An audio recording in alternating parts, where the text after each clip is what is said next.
नमस्कार विद्यार्थी मित्रांनो, आज आपण EMAची गुरु या यूट्यूब चॅनलच्या माध्यमातून काही त्या ठिकाणी पॅसेज ह्या ठिकाणी बघणार आहोत।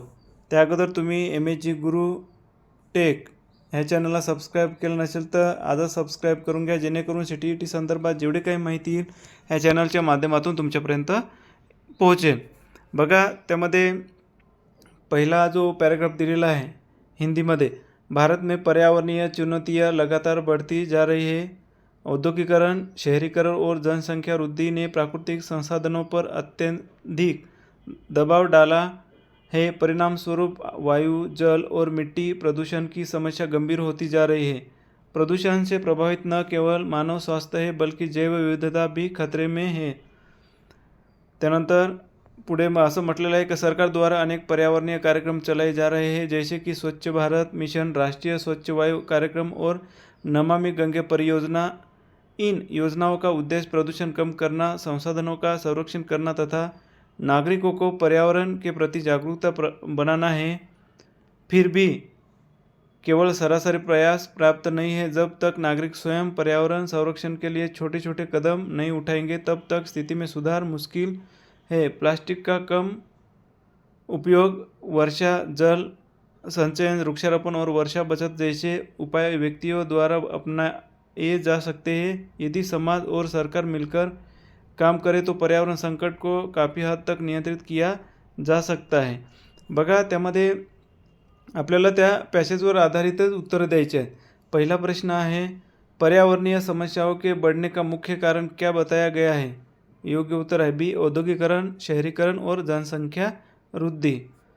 त्यानंतर प्रश्न दूसरा है, किस कार्यक्रम का उद्देश्य गंगा नदी को स्वच्छ बनाना है? योग्य उत्तर आहे सी, नमामि गंगे परियोजना। म्हणजे त्या पॅसेजमध्येच काहीतरी हिंट दिलेली असते किंवा वाक्य हे जसे तसं असतं, त्यामुळे पॅसेज वाचत असतानाच पहिल्यांदा प्रश्न वाचून घ्यायचे आणि नंतर त्या ठिकाणी हायलाईट करणं गरजेचे आहे। प्रश्न तीसरा है, लेखक के अनुसार केवल सरकारी प्रयास क्यों पर्याप्त नहीं है? योग्य उत्तर है सी, नागरिकों की सक्रिय भागीदारी आवश्यक है। 4 नंबरचा प्रश्न है, आम नागरिक पर्यावरण संरक्षण के लिए क्या कर सकते हैं? योग्य उत्तर है बी, प्लास्टिक का कम उपयोग। 5 नंबरचा प्रश्न है, इस अनुच्छेद का मुख्य विषय क्या है? योग्य उत्तर है बी, पर्यावरण संकट और समाधान। त्यानंतर ह्या ठिकाणी एक पद्यांश दिलेला आहे, त्या पद्यांश आपण ह्या ठिकाणी आता वाचणार आहोत।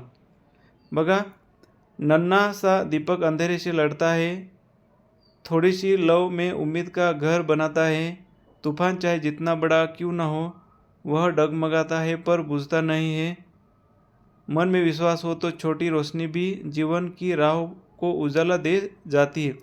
बघा विद्यार्थी मित्रांनो, लक्षात ठेवा, पॅसेज हे विचारत असताना एक तर प्रदूषण, एक तर विज्ञान, एक तर तंत्रज्ञान किंवा NEP वरती किंवा AI वरती हे प्रश्न किंवा पॅसेज हा विचारला जाईल। त्यामुळे असेच पॅसेज आपण करून ठेवायचे जे सध्या करंट इश्यूमध्ये चालू आहेत। बघा, पद्यांशमधला पहिला प्रश्न आहे, इस पद्यांश में नन्हा सा दीपक किसका प्रतीक है?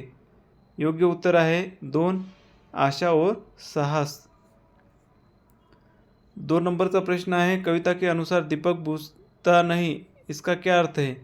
योग्य उत्तर आहे 3, विश्वास और उम्मीद आसानी से खत्म नहीं होती। 3 नंबरचा त्या ठिकाणी प्रश्न आहे,